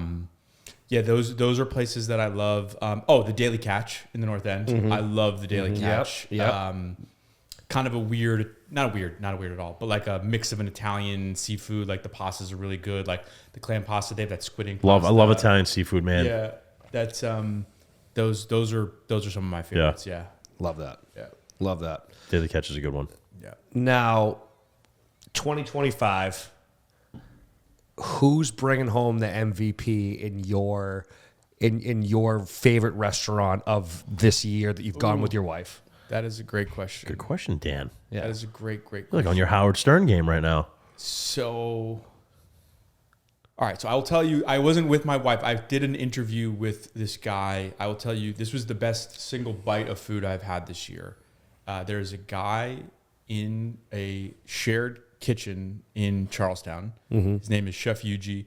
It's Yuji's Wakashura Renaissance. I think I'm saying that right. Yuji's Wakashura Renaissance. Yeah, but it's really, it's like just a sushi counter in a, yeah, there's like a couple other people that are making food in there. It's like Uber Eats drivers are coming in all the time. There's a bar in there. Yeah. It's like a omakase. So you pay, you show up, and he serves you food. Just whatever he thinks. Ordering. No. I love that. That's yeah. awesome. I've never been to It's something sick. like that. It's really awesome. What a and different it's- experience. Yeah. too, you It's know? very different, and it's not like I've been to these places where it's like dark and this is just like it's a multifunctional room, so it's like not what you. It's very There's other unique. stuff going on. Yes, there's like yeah. people who are like making like That's super pasta cool. right next door to it. Really? Yeah. I didn't know anything like that existed Same. in Boston. It's cool. It's cool. And so what he does is he educated me this whole night. He has there's this process called ikejime, which obviously the Japanese started because they are like thoughtful and thorough and they care so much about craft. But what it is basically, he explained it is that when you catch a fish, a fisherman goes out and catch a fish, even really good high-end companies that are getting the fish that go to the best restaurants, that fish either dies on the deck or it dies underneath in the hull, right, when they're storing it. Yep. And so the fish doesn't stay alive. And what happens when it dies is it releases like cortisol. It's like the rigor mortis. Yeah, and so it releases these stress hormones, and all these like toxins are released, right? Okay. So even when you go to like a really high end place, if the fish has died in like a painful, brutal way, they believe it can impact the meat. So this company out of Rhode Island, I think it's called Johnson Brothers, they do this thing where it's called ikejime, where they catch the fish, and they when they kill it, they hook it up to these electrodes, which keep the blood The body pumping moving and the and neuron. everything? Yeah, they bleed it out, and then it keeps and so when they get before it gets off the boat, it is like, and I'm probably gonna butcher this, but it is keeping like the integrity body of the is meat No as much. kidding. So I say all that, and he put a bunch of sushi in front of me. He put this striped sea bass, which is like, to me, a fairly average fish. It's not like I've never had bass and been like, oh my god. Yeah. But he gave me this piece. It was a single piece, and I like blew my mind, and I was like, what? Like Was it pure just fish? It was. There was it no. It was fish on rice, and that was it. Yeah? Yeah. Wow. No kidding. Yeah. What do you have? What, And it's just is it because the thing- sauces, anything like that, or was There it just was the way a he little cooked it? soy sauce, but yeah, I Was it? didn't need anything on it. Yeah. Wow, Yeah. that's insane. Yeah. I mean, It was- I've never even heard anything like that. I mean, Me neither. Unfortunately, I think all my fish died pretty sad. Yeah. Well, They have other. So Same. I've seen a thing where they. they spike it through the neck. That's Yeah. part of it. Yeah. Another one is it almost looks like they're going through like a sinus duct, Yeah. and they stick like this long rod down, and it's meant to like kill the nerves that would give the Yep. stiffness to the muscles. There's other methods, but I've never heard the Yep. like just keep the muscles moving. You know, That's insane. Huh. Yeah, That's I mean, and how much attention to detail. Like, so do they have to hook up electrodes directly to each specific fish? I'm Or is not, it like, could you just put this in like in a pool dude, full the of price, fish? The price that some fish go for, I wouldn't doubt that there's. They're probably a doing individual, scientist on yeah. board That's like, insane. this is where you put this. Yeah. Yeah, it's fascinating, and it's like and the thing is like I didn't know about this, right? Like, so he feeds it to you, and it's like, yeah, I'm not, if it's only good, I'll just be like, yeah, it's good. Like, I don't keep it. I ate it. I was like, oh, this is like, I think bass is like a fairly average Yeah, fish. yeah. And it like with the way I was like, what in God's name is this thing? you And then do? it like launched this whole thing, and I was like asking more and more and more questions. How Yeah, so incredible. that would be So that's the MVP. that was probably the best. I love the that. best. That There's a very different answer that you never would have expected. No. And I absolutely love that. And I have to go to this place. What did you say the name Yeah, of it was again? it's Yuji's. Yuji's. We're all putting it in our phone Y-O-U-G-I-S. now. Chef Yuji. No, for real. So Yuji's, and you town? can go in there. You can get Charlestown. incredible fish, but then right next door you can get like several different types of food in the same space. Yeah, I don't know if you can order. To be honest, I don't know if there was just constant Uber Eats drivers in. I don't know if you can sit and order from those places. Okay. So like you walk in, there is his counters to the left. Yeah. There was two other like stations where people were working. Yeah. And then there's a bar. And the bartender's coming over all the time asking you. It's like And you can order from any of the places and sit at that bar? I don't know. I don't know Oh. that. I don't know that. Okay. Yeah. I think you could presumably there were seats at the bar. Presumably you could go in there, but it's like in an apartment building do you know like Sullivan Square in Charlestown, where Charlestown and Somerville meet? Like Yeah. there's Yes. that big rotary. It's right there. How It's like I know exactly what you're talking right about. by the Yeah. casino. It's like you could walk to the Yeah, casino yeah. from there. Yeah. They got How 5 stars on strange. Google. Yeah. Yeah, literally 5 on point How? is wild. That's such not a it doesn't have a ton of reviews, 36, but that means 36 people gave it a 5. What a gem. or at least like 60% of them yeah, gave it a 5. what a gem. and then everyone he's- else is a 4.9. And he's like a lovely guy. It is I not mean, the cheap, it's not the cheapest place. it's, no, I mean, I can't Yeah. imagine. I mean, if you it treat your fish it that says nice. 100 plus for it, but still, like that's right up my alley. Yeah, it's cool. It's a cool. I love that idea. You walk in and just, here you go, make me something. Yeah, That's really cool. Well, what happens if you hate it? Do you get your money back? Is that, slap- or is he that just slaps part you. of? I- He slaps you right in the and face. kicks you out. I think it's. He pulls out a samurai sword. I think He you need slaps to love sushi. I think if you're like on the fence about sushi, you should not go. You do should, that. right. Oh no, I love sushi too. Yeah, I don't I like. will I don't like absolutely enjoy sashimi. that. I don't like that. Oh, that's what it is. It's a lot of sushi. It's a Oh, shame. just yeah. raw. It's literally just nothing. raw with rice. Yeah. Yeah, but it's really good fish. It's some. He actually feeds it to you. He puts it in your mouth. Does he? It's he also has like these little. He does wagyu from like the true from like Kobe. The real Yeah, wagyu. Kobe beef from Yeah, Japan. yeah. Like did the entire not like was bred and then it grew up in like Wisconsin. Like Yeah, and then his real, cousin Like, went yeah, somewhere. exactly. Yeah. Like true. Like lived in the hills. Like Kobe beef. Like slaughter the way it was supposed to be slaughtered, and yeah, that was so he has that. Not The some massages. fucked up American way. Some crackhead right, just right, slitting a cow's throat. Yeah, It's Guy the named worst. Carl. Yeah. We're very mean to our animals. and I hate fish. it, dude. It makes me fucking. I can't know, stand it, dude. They, like, how many times have they tried to make me go vegan? Because I've seen so many documentaries, and I'm like, yeah, but I really want a burger right now. dude, It's even vegan though. How many animals are being killed to stay away from the food? It's I just know. like it's tough. it's tough. It's true. That's also a good point. think of all the pesticides, whatever you're keeping pesticides. around the healthy food. Yeah. That's keeping No, the animals away from eating it. you're They're not- all dying too. So You're not wrong. it sucks Killing all the around. environment. yeah. I just if we're killing something, could we just do it like? Not to sound nice about fucking it. corny as shit, but like The movie- issue is the movie volume. Avatar. Electrodes on that damn thing, and yeah. It's the volume. Throw some electrodes on those things' nipples and fucking zap them. That's impossible. You could never.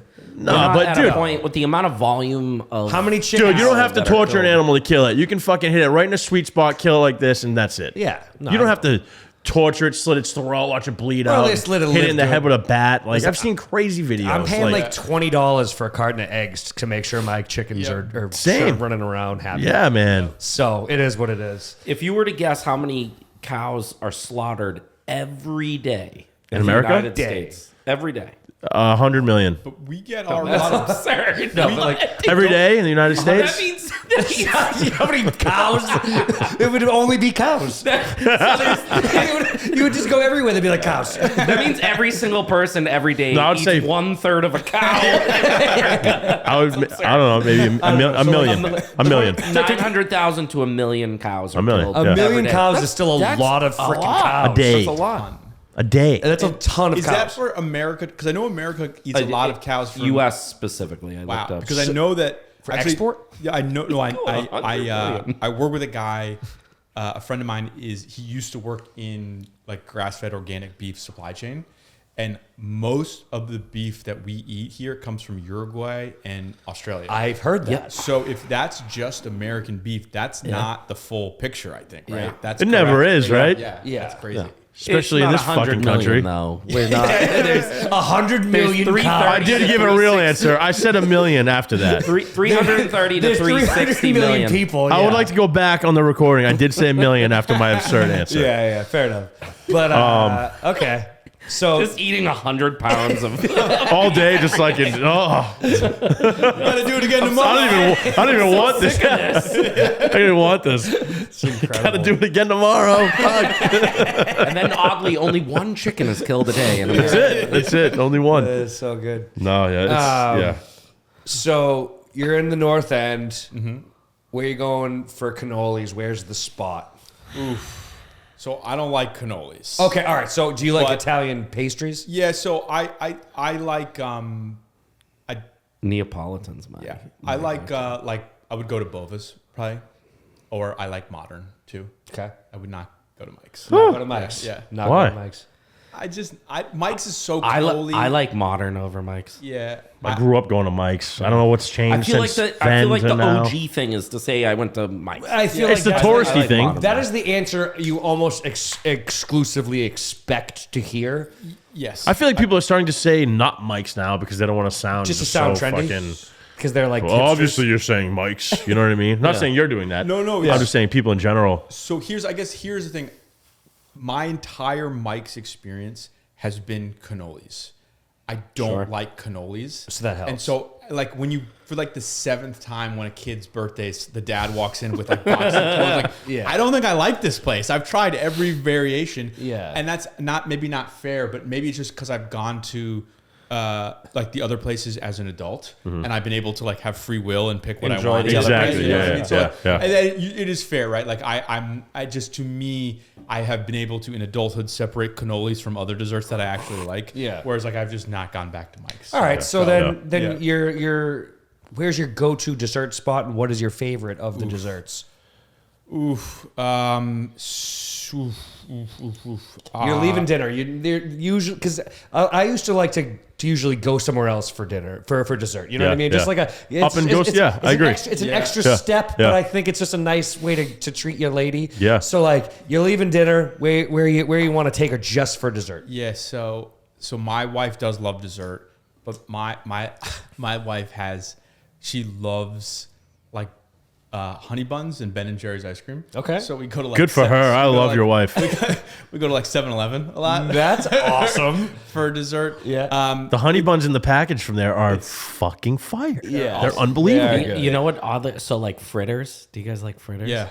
Market Basket makes one of the best. It's a French toast fritter. It's out of this world. Yeah. It's like $1.50. Really? It's so good. Yeah. It's so good. I swear Sometimes to God. those are the best. They're It's just so simple. good. Just Yeah. Market Basket, I feel like, does a pretty good job. Like They you can do go a good job and at it's everything. Everything. Dude, I mean, if you go in there and you get a steak and cheese for like $7, No, $7, $5.99. Yeah, $6, like what a steal! Like in 2025 in America, you go anywhere for steak and cheese and you're paying $15, $12 to $15. Yeah. everywhere. 100%. So the fact that you can go to Market Basket and actually feed yourself for a halfway decent well, thing you price. can't again. Yes, you're right, but you can't compare it to restaurants or sub shops. I'm not saying it's going to be better than They're that, but- basically scraping off the leftover meat Yeah. cuts and making steak and cheeses out of it. But there's nowhere you can go to get scraps for $7 pre-made. No, but again, there are 90-something supermarkets that are fucking. You know what I'm so saying? that's what I'm saying. It's a good deal. I didn't say it's the 1,000%. best in the That's why I biz. said it's good for the people, but Yeah. it's not a realistic Yeah, I didn't say it's the best compare. in the biz. But I'm That's just what you see saying- online. People are like fuck Jim Subs, $15. I'm going to market. But it's like, Well, dude, you it- can't compare that to Jim Sub or something like that. Like, so- Jim's is an OG. They can Gyms, charge is, whatever yeah, they but not just want. that. When you're going to gyms, you're getting one that's like it's 3 feet the long. freshest Yeah. bread ever. Yeah, You know? and that's another good spot for late night. Oh yeah. They're there. Are they still open that late? They might not. They've changed hands twice actually since the Yeah, last. it's not the early Well, 2000s gyms. Back that in the I day, grew man, up with. you'd call there at like 1 in the morning, and they'd be like, "Yeah, you want it delivered?" I'm like, "Fuck yeah." I went to preschool with the kid. Actually passed away, and I didn't know that until like. I haven't seen this kid was my best friend in preschool. His name was Ben Babagallo. And for some reason, I got Jim Subs. Just like one day, I was passing through the old neighborhood. I'm like, I want to go to fucking Jim's. Yeah. I went in there, and there's a picture of him in like his 20s. He was a little heavier looking, and it was like, oh, you know, God rest soul. I'm like, That's how you found out. so then, like, I looked at the person working there. It must have been like the mom or something. I'm like, is that Ben Babagallo from like Wyndham or Salem, whatever? She's like, yeah. Why? I'm like, I went to preschool with him. She's like, in Methuen. I'm like, yeah. And then whatever. She like knew my dad and shit. what was the connection I'm like, that it was at gyms and I'm like, he fucking died. His family owned it. Oh, wow. Okay. Didn't know that either till that day. So I'm like, You had a lot of like he memories of died? Like, what the fuck? And I guess he had a really bad, super unhealthy eating disorder where he would like literally just sit in his room and just like That's tough. eat pizzas and sodas or whatever. And he just died in his sleep, dude. He had access. Yeah. You know? But dude, that's crazy. Like, whatever. Sorry, depressing story. No, I mean, that was a super sad story, but thanks. Moving on. I had to get that out there. I don't know. I thought it was a very unique story. So your studio, where are you out of? We are in Cambridge. You're in Cambridge. Cambridge Street, Yep. East Cambridge. Yep. Right. If you know where like Royal Pastry is, right there. Fantastic, dude. I don't know anything in Cambridge but, what's the place where all the soccer games are? Danny Phoenix Park. Landing or something? Oh, That's That's not Phoenix, technically yeah. Cambridge. Phoenix Landing. That's Mass Ave. Yeah, that's Central Square. Oh, okay. I love the Phoenix Landing. Yeah, that's the They only always place I do. know They have where. such good DJs come through there over the years, man. I would go there 7 a.m. with my dad watching fucking Liverpool games. Yeah. Like, Is there another Liverpool bar in Brookline? I don't know. I only went to the one in Cambridge with my dad. Yeah, that's all I can think of is Phoenix. But yeah, is it anywhere near that? Oh yeah. So Central Square is. Yeah. So Inman Square is close to Central Square. So East Cambridge there's a lot of good places there. So there's so Royal Pastry, which I just mentioned, is I love. If you go to Inman Square, there is Bomb Dough is really good. There's that Puritan Oyster Bar, which I already mentioned. Yep. There is shout out to the S&S, which is a deli, which is very old. My grandfather grew up in Inman Square, so Yeah. you know, it's like I don't know if you guys, your love grandparents. When we'd go to Inman Square, and my grandfather would just tell you where what it used to be. Oh yeah, of course. That's what they do. So like Yeah. I have this. Yeah. Like, I love Inman Square because I think Inman Square, because it doesn't have a T stop in Cambridge, like it has remained kind of the same. old yeah. and it's like a lot of Love that. family-owned I stuff love that. there, right? Yeah, good. So, but like we would go get brunch at S&S, and he would just be like, "That used to be this, and this used to be that." And He probably this- hates it now, this right? man- he's no longer with Oh, us. but Yeah. then he's probably Yeah, this place sucks now. This used to be this. Yeah. and this. Yeah. And he would be like, "Yeah, I grew up there, and this bank was not a bank; it was a factory." Yeah. But I mean, and then if you go, so in that area, kind of past Inman is Oleana, which is I think all like so. How do I know? So Sarma, if you know, like, so Sarma is my favorite restaurant. It's in Somerville, but it's the same owner chef. So there's Sarma in Somerville, there's Oleana in Cambridge, and then there's Sofra, which is also in Cambridge, but on the Cambridge Watertown border, like also by Belmont, like in that part of. And that is, it's like kind of Mediterranean inspired, everything. But yeah, so Oleana is fantastic in that area. Little Donkey. I love Little Donkey in Central Square. Those are some of my. Oleana, what kind of food is it? It's Mediterranean, but Mediterranean. is it predominantly like a Greek or Italian spin or? It's fancy fusion Mediterranean. it's- Okay, so it's all kind of just Yeah, it looks phenomenal. Like I'm Mediterranean looking food's my favorite food. I'm looking at bar none. pictures of plates and they look. Yeah, so she ridiculous. takes inspiration from. I might butcher this, but it's like she will take like a dish from Lebanon and then a dish from Turkey and then something from Greece and Yeah, she'll kind of and North Africa, and she'll combine everything together. But like, yeah, if you have so Sarma is again is like my favorite restaurant. I think not only is the food fantastic, but when my wife and I moved back from LA, our first place here, and it was our first like real place together before we got married, was in Union Square. So like right on the other side of, it's like behind Somerville High. We live just up the hill on the other side. So it was like, it's hard to get a reservation there, but you can like kind of walk in at 5 and get a seat at the bar. And so it became like our neighborhood spot that so it's just like to what we were talking about before, right? Like not only is the food fantastic, but it also, there's like an emotional connection to that place, course, as yeah. being like kind of the neighborhood spot that we loved. And so, yeah, so Sarma, same place, Oleana in that area is, it's fantastic food. God, you're dropping all these, right? This knowledge on us. Where I'm like thinking. See, of like I'm gonna reference my own episode just when I need to go out to dinner. Yeah. We have a dinner coming up. Yeah. We should probably hit some of these. So I kind of want to steal With your, Mark and your Adam. question, like, the death row, like Yeah. you're about to die. Like, what is your last meal from Massachusetts? Yeah. So again, this is like a crazy meal, right? So again, I will say, and you can cut this part, but so I do think Sarma's like would be, if it was just me and my wife, it would be, I would say we would go to Sarma. Okay. That's just, I think that's been a great restaurant for us. Yep. So I grew up outside Porter Square in Cambridge. Yeah. My family, my mom and my dad, pretty much every Friday night for years, they don't go quite as much anymore, but they would always go. There's a place called Cambridge Common. It's kind of between Harvard Square and Porter Square off Mass Ave. Yep. It is just like a kind of a college Harvard bar.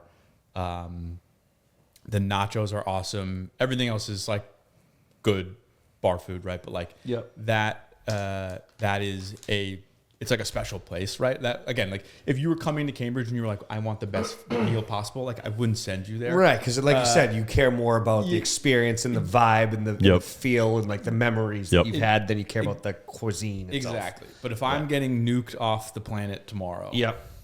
and I have one final night, that would be where I would go, and I would get nachos, and I'd get a burger, and Yeah, I'd get curly yeah. fries, and presumably go with my folks and my sister and my wife, and we, Yeah. you know, that would be like It's- who I would assemble Again, as because my- it's yeah. the experience Exactly. of the people who you're with Exactly, more than yeah. just what the food is. Exactly. So Cambridge Common would be. Cambridge Common. And if I could pick an alternate, I would go to Cape Cod. I would go to PJ's in Wellfleet, and I get a clam roll. Yeah. Yeah, I'd be happy. Okay, take me now. I'd face my death. It's funny that that's such a thing. Like your last meal. Yeah. That is the last. We're all gonna have one day. Yeah. But again, think back to what this whole episode's about. Like, look how important food is. Yeah, like, it's super important. right before you're gonna get wiped off the map, what do you want for your last meal? You know what I mean? No, like, You're like shoving. no, your like last grandchildren phone off call, you. Like, last. give me the meal. And Yeah. I do think like even to someone who is, you know, has no, even like I can't even, like a person who's not, has no connection to food, who's maybe a bad person, like if you're gonna die tomorrow, do you want to get like the best meal possible, or do you want to get something that like, do you want the thing that even like a murderer on death row, don't you think that guy would probably want something like his grandma made him? You know what I mean? Like Yeah. I do think Like a sentimental- I think like what is, if you're gonna die, like why just, who cares how good the food is if it doesn't mean anything? I know, to you? Like, yeah. if you have no Right. connection Yeah. to it. Like what the best steak in the world? Like you're just gonna die anyways. Right. You True. know, so I don't know. That's Good my, point. That's Yeah. that's my opinion. No, is and like, that's how it really is. I mean, certainly, I'm way on board with that. Like, Yeah. because I mean, again, like if I could definitely enjoy probably like the best Michelin star steak that's this big on a teeny little plate. Yeah, that fuck it's that. incredible. But if I'm doing that by myself alone, so all sad in the bar, like the fuck is that gonna do for me? it Like, means nothing to you, right? Yeah. Like, there's an example I give sometimes, which is there is like Lipton makes a chicken noodle soup, which is horrible. It is by any I don't know how it's still made. It is so all bad. salt. It is so it's like that, like fake chicken. It is so bad. Yeah. My grandmother had, my grandparents, you know, children of the Depression, had very weird food things. Yeah. My grandmother had that in her house all the time. I would go over there every day after school, and she would often make me this chicken soup. Again, I would put money, it is the worst soup you can buy at a supermarket. When I am hungover or I'm feeling like sad or whatever, I will go to Stop and Shop because that's the only Still, place that yeah? sells it, and they'll buy it, and I'll buy it. Yeah, That's and hilarious. And you know it's bad. fake. It tastes fake. bad, or it's just really bad for you. Everything. but it 87% of your daily sodium. yeah. Yeah, But it like I eat it and I'm like I go back to that thing and Yeah, it's like the nostalgia, that, yeah. that is all that I want in yeah. that moment. Yeah, Right? And so yeah. it's like I think that is like an example of why I just don't think anyone's picking a Michelin star restaurant if they're going to die. No. But again, a lot of those guys that are on death row and all that, they don't have that That's probably why chemical or whatever you want to call it in their brain to even have that. Like, The emotional connection. To I'll never forget. I saw a documentary real quick. This guy was like interviewing a murderer, and he was like, you know, aren't you sad that you're in here? Don't you miss having Christmas with your family or anything like that? He was like, no. And the interviewer was like, how? He's like, like, "You had he was like, I don't have Yeah. that emotional drawback in my soul, nothing. I don't even feel that. Right. He's like, so I can't understand like what you're even asking, like how I'm supposed to feel a certain way. It's like I don't care at all. You know? So I think back a lot of the definitely murder helps row. to have feelings when talking about. That's what I'm saying. Like a lot of the food murder and row family. guys, they're not gonna think of like, you know, If I grandma's was a fucking meatloaf. vicious psychopathic serial killer, I probably wouldn't care if my grandma made me soup. Yeah, I guess No. it's like yeah, imagine. Luckily, you're imagine, not. Some of these people are eating people. You know what I mean? Yeah, They're probably like, oh. It's like taking like your podcasting equipment on death row and being like, "What are you gonna eat tonight?" I mean, that would be a pretty cool interview, I suppose. It would, I guess, right? It would definitely be different. We're all but- sitting there like, God damn, you could ask all Dude, the I'll questions. play with Charles Manson or something. yeah. Like, That'd be That'd be wild. fucking awesome. That'd be wild. you know, like That'd be cool. yeah. I mean, he's gone, but still, Yeah. There's got to be somebody else in there. yeah. There's got to be someone else. There has to be. Yeah, there's definitely around. We gotta figure out that angle. Figure it out. How did we get into death row? I got to talk to Johnny Bot, see if we can find somebody in there. Oh man, guys, honestly, outside of food, I am so excited about the Pats.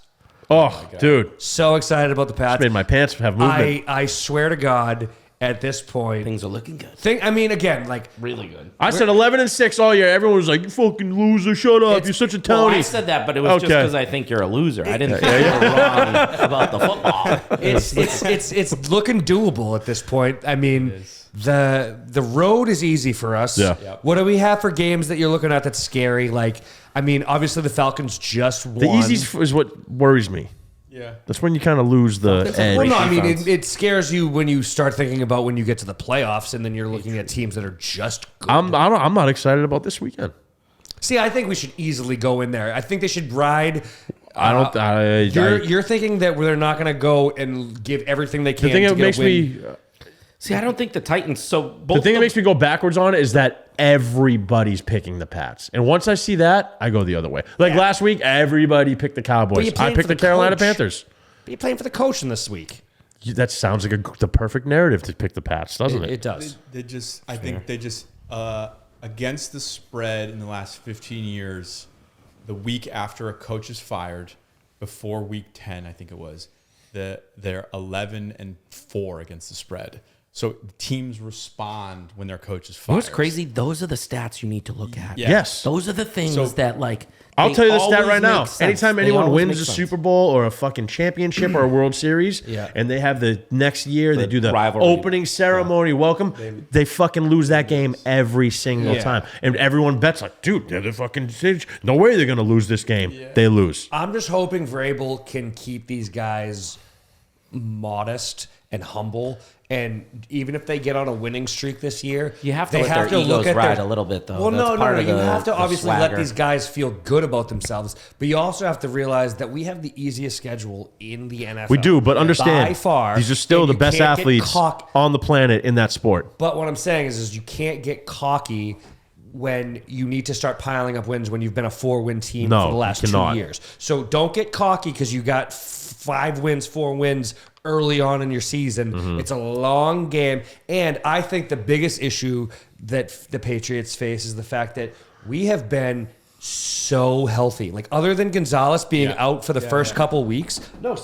My point is that that is when you start facing adversity. Is Yeah. when somebody goes down. Gonzalez, our defense was not looking very good. We're one injury away from sucking. That's all I'm not- saying. they're we have not no deep. fucking They're, depth. they're not deep. You know, Gonzalez was out for the first beginning part of the year, and the defense was smoked. Crap. So he comes back, they start playing well, and he's a humongous piece for us. But yeah, we don't have that many pieces. To say we're looking at our friggin' wide receivers and being like, that's some of the most talented players we have right now. It's like, come on, like that's, This weekend, I think they kind of shut down May. Our run game sucks. our run game has just been pitiful. And So what do? You just take away which May. is so weird because I mean, who do you pin that on? Because I thought our offensive line was ready for run game and not the passing game. The opposite now, right? It's been completely backwards. Mm-hmm. I will say your boy has been looking good at left tackle, man. I said it. Remember the draft? I'm like, dude. he was riding his coattails, being like, "Who cares about his freaking T-Rex T-Rex arms. Yeah. Nobody cares. Nope. The kid's a dog. He's a and fucking dog, So dude. far, he's been a dog. Him and Booty. I've been all over Booty too. Booty has been great. Last year, everyone's like, dude, he's a Last wash. week, This and that. I'm like, I'm Booty telling you, he's a lit steal of the it draft up. because he was supposed to be a first round pick, dude. Yeah. He knocked all the way down to round 6. Yeah. Because of his behavioral gambling, whatever bullshit he had going on. Yeah, is that what it But look was? at him now, dude. Yeah, yeah. He made a bunch of illegal. He made like 2,500 illegal bets or something when he played for LSU. So now they're trying to make that legal. Do you see that? Yeah. So they're trying to pass a rule that NCAA can I bet feel on. like as long as you're not betting for or against yourself. That's Well, what no, that's what he got arrested for. I know. I mean, I don't like that shit at all. Against, if you're betting against Once you're yourself, in pro that's something. But if sports- you're betting for yourself, I don't see It's that. confidence, right? Yeah, it's like I'm gonna smoke this. Yeah, yeah. But you don't have to because Betting if you- against, If you're in pro sports, I don't think you necessarily should be betting on your sport because you can hand anybody $5,000, $10,000, and be like, "Make this bet for me." yeah. Yeah. Well, that's what what's his name did. The pitcher for the Dodgers. Oh, Otani. That's what he was doing with his I assistant. think that's. Guy, yeah. I think that's Michael- probably. He's what like, I didn't. He's like, I didn't make these bets. I'm saying, it's- Michael Jordan did that himself. He didn't pay anybody to do it. but it's a hell of a lot easier to not give it to the guy who works directly for you. Yeah. If you give it to your cousin or somebody or one of your That's buddies, what he did, didn't he? His assistant or It's whatever. his fucking Yeah. assistant, Yeah, and his well, His assistant was like, your salary But is they not. pinned a crime on him and said that he Yeah. stole money from him. Yeah. And I mean, the likelihood is more likely he was making bets for him. 100%. Do you see the guy, the pitcher this year? Do you see how dialed in they have? I can't remember the exact thing, but so like they have obviously like, I think the problem is live betting, like live in-game betting. I think that's where people are getting into like big trouble. Yeah. But there was that pitcher who I can't remember exactly what it was, but like all of a sudden, like in the middle of a game, a random major league game in the like just early in the season, all this action came in on this like one live bet from like a bunch of different people for like a specific pitch yeah, or it was something. like it was to walk. It was like Looks to so walk organized. someone I or get what you mean. something, Yeah, yeah. and or like to it was either to walk or like. Anyways, but like when everything's like data driven, you can track irregularities, right? Yeah. So like obviously, if like all these people are betting on something like super random, like a walk Yes, yeah. in May of a baseball game, Yes. like that sends up a flag, and so like they couldn't prove anything. Other than like there's a crazy amount of weird action happening, Yeah. and like that would never happen. It's never happened before. It's never happened again. Yes. So like I do think like that and that's in-game why I is think the 9/11 was an inside job. So It's a whole nother show for that, dude. But so like that's because, you know, the art of the bookie is kind of Yeah. slowly going away because it's like now you can go on DraftKings, but it's Yeah. like for years and years and years and years and years and years and years, you can make a bet that wasn't online. Yeah. You could find some action, and that way at least that you'd get away with it. I feel Yeah. like if you're a pro sports athlete, especially if maybe you had, go that direction and go with the gangsters. if you had inside information, DraftKings can track. That's the what I'm saying. huge Like, flux. why are you trying to give your data up if you're a pro sports athlete? That Stay the fuck away from it. I mean, again, know what I mean? realistically, like It's not worth it, dude. Look at Michael Porter Jr.'s brother. Who? Michael, he was he played for the Raptors, and that whole family got fucked. He's the only one that's still doing okay. But Michael Porter Jr. had 2 or 3 brothers that were in the NBA or going to the NBA. One of them's in jail for like a DUI or something like that, but the other one got kicked out of the league for sports betting. Yeah. And it's like, you're telling me that you were going to sign an NBA contract. Fucking crazy. Yeah, and just be And like fine. he was going to make like not even that much money on these bets. And it's like, you're talking like NBA money is ridiculous. You can be like, Yeah, you the could worst be like, makes a lot. dude, you could be like an average player and sign a $60 million deal. Yeah. And you can play in Europe forever. Yeah. Yes. They'll until you're Literally. 50. Yeah. Yeah. They'll let you play. And That's- you're isn't- ruined. Who is it? Dwight Howard is still playing in Over in China. China. something. Yeah, Yeah. and he's killing Massive, it. dude. Yeah. And He's those playing guys, in China while getting into the Hall of Fame. Like, Yeah. hey, how are you? But those guys play still. Like they're like the Saudis are willing to give Tom Brady. I mean, I don't know if I don't know if the validity- $75 million. I don't know if the validity of that. Tom said it wasn't true, He but said who it wasn't knows? true, but I mean, it's not like they wouldn't like the amount of money those guys. They're just have looking and for shit throw to spend money on. Is it out of this world to believe that you wouldn't pay Tom Brady $75 million for a flag football I game? mean, me Wild. personally, I probably maybe 60, but yeah, but it's. I feel like it's a doable number for Saudi princes to pay. for who money means nothing. Yeah, that's what I mean. Like they absolutely have nothing. oil money. There Yeah. were literally trillions of dollars. their numbers are so skewed. It's not even funny. Like Yeah. when you look at who the wealthiest people in the Right, world, I mean, I yeah. don't think it's Elon Musk. I think it's No. oil Oh, money. no, it's it's- all oil money. No, he's the wealthiest person. Yeah, but so there's All these Saudis are families. There's oil money that it's my second cousin's nephew. Yeah, I but- gave him $1 billion. Yeah. But he and has it's just sitting there. right. Like, I And don't know. again, like when Yeah. you have But yeah, those are the richest people for sure. But look at 100%. look he at the can't even spend Rothschilds. my money quick enough to. You look at the Rothschilds, it's like, yeah, not any of them have like $1 trillion, but everybody has like billions, like the aunt and the uncle. I think they and were the worth as a cousin. family like 500 billion or something like that. They just everybody in the family is a billionaire. Oh, yeah. You know what I mean? Yeah. Like that's how you can. Yeah. It adds up. Yeah. I think like Musk and Bezos, just like it's easy to pinpoint. Like they own this company that's worth Yeah, that much, it's and easy. But like when you, Absolutely. some of these Yeah. people, they've been their family, the Rothschilds or whatever. Like these Saudis, these people in Singapore, they've been wealthy for like Generations. years. Yeah. Right? Yeah. Like, they have money hidden in places that you could never Yeah. find. That's and so it's the like thing. And that old money too, Yeah, where that's- no one had a dollar and they had all of it. If you blew know? up because of the .com and PayPal, like Yeah. it's very easy to see your money came in and where There's- it's and track Yeah. it. You can use the same. I won't call it an algorithm, but there's specific people you can look up and be like, "What's this person's net worth?" And it'll be like anywhere. Justin Trudeau is one of them. It says Who's I that might guy? be Canada, wrong. Canada Prime Minister? Prime Minister Yeah. of Canada. It says anywhere from 5 to 90 million. What? Dude, what is that like? But that's just That's but politicians. such a crazy like Politicians flux of freak money. me out though, because it's like that. But But where it's- is their money actually coming from? Like it's clearly just corrupt. Like Yeah. you They just master all the loopholes and you can't do shit to them. right. So that's the issue with those people. That's And both sides of the fences. It They're is. all- yeah. They Yeah, just there's master a the lot of loophole, they're dude. literally in there passing laws and like on their friggin' Yeah. index, just Yep. looking and making trades, and you're like, Literally licensed to steal, dude. That's what the how fuck they are do. you able to do that? And They're not there to make change. They're on Robin Hood going, how are we voting on this one? it's like, literally what they yeah, do. yeah. It's like I saw a thing. You know, Tommy Tuberville was the head coach of Auburn football, and now he's a senator from Alabama. Yeah. Oh, I didn't He's know like- that. He's like not smart, right? Like not like he's just not. You listen to him like this isn't a very smart guy. Yeah. He is like out his investment portfolio is like outpacing like hedge funds like 100 to 1. It's like, Yeah, like, okay, give me a what's break. happening Yeah, here, yeah, right? give me a Like- break. Like Right. even if he was incredibly smart, and I don't know the guy. Like maybe he is smarter than He doesn't come across smart at Or, all. Yeah. or So- he pays someone to Yeah, make be those smart. smart Yeah, decisions. exactly. But like, so you're telling me that this guy who was a football lifer who Yeah. then became a senator, now Yeah. his investment portfolio Is is like just- is like outpacing better Warren than- Buffett on a than- jet. Ball banger. Yeah. On a regular basis. Like it doesn't No, it's make like, sense. Of course not. Of Yeah,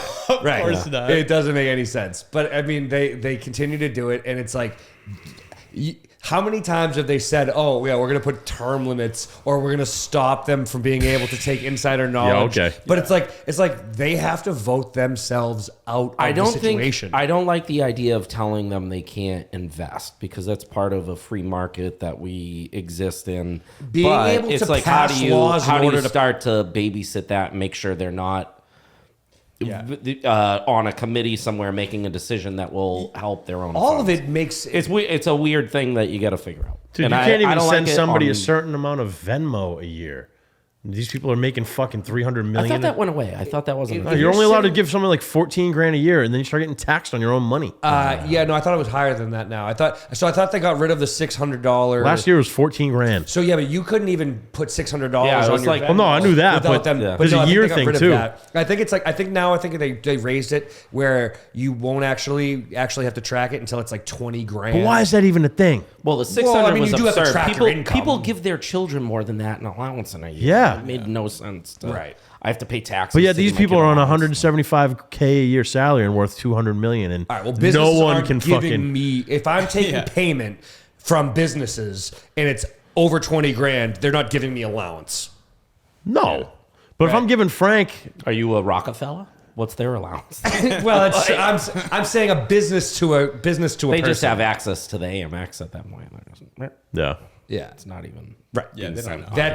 There's no such thing as cash in that situation. it's all crap. If you are the bank, I think you don't Yeah. really need Yeah. to. It's all a have big cash. fucking sham. It's a big show and it's a big club, and we're not in it. We're not in it. We're not in it. That's okay. Well, some of you aren't in it. That's what George Carlin said, right? He did say that. Big fucking club, and we're outside in line. We're not in it. Yeah, it's a great quote. He's the man. He was. He knew his shit. He knew it before a lot. Oh He yeah, was very smart. That's part He's of his super, humor, super, is that he super was smart. Very, very smart. yeah. Very well knowledge in how the real world works. Not a lot of comedians like them. I mean, at this point, who do you think's doing that?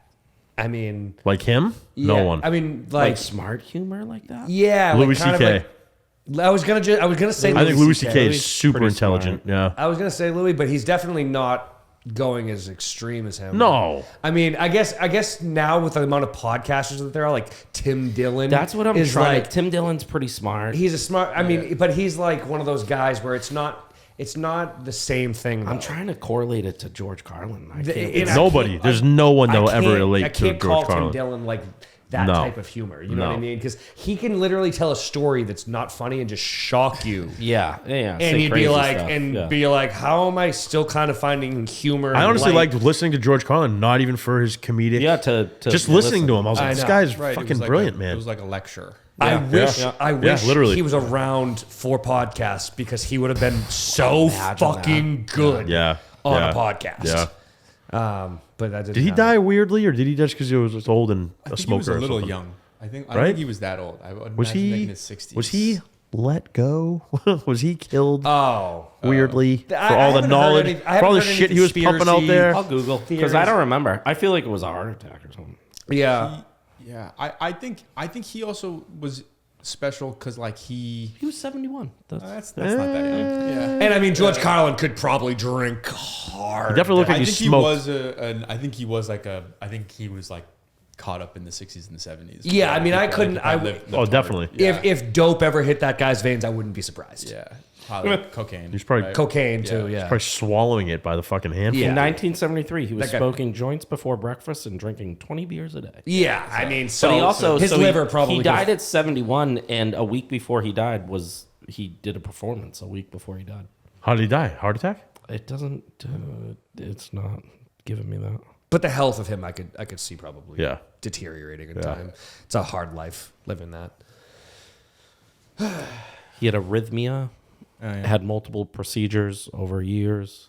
I would assume his heart. His heart, yeah. Well, it's been fun. His hat. Yeah. It has been very, very fun.